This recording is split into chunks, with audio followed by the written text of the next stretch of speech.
देखे बे भैसा शिवा हमार गाँव के गोल्ला रे।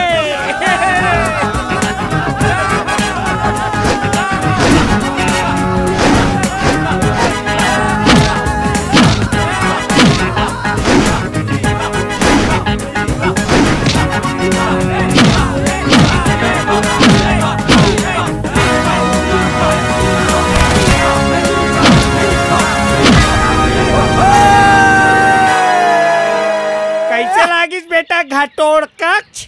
2 3 4 5। क्या बात है। देख 5000 मिल गया ना। लेकिन भाई का शौक पाले हस और देख तोर मुँह ले कितना खून निकलत है। अरे ये मोर शौक नहीं है रे, ये तो मोर लक्ष्य रे।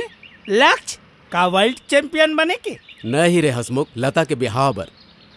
ये खून तो कुछ नहीं है, एकर से ज्यादा खून बहा सकता हूँ। मैं लता के बिहाव पर जुड़ा था।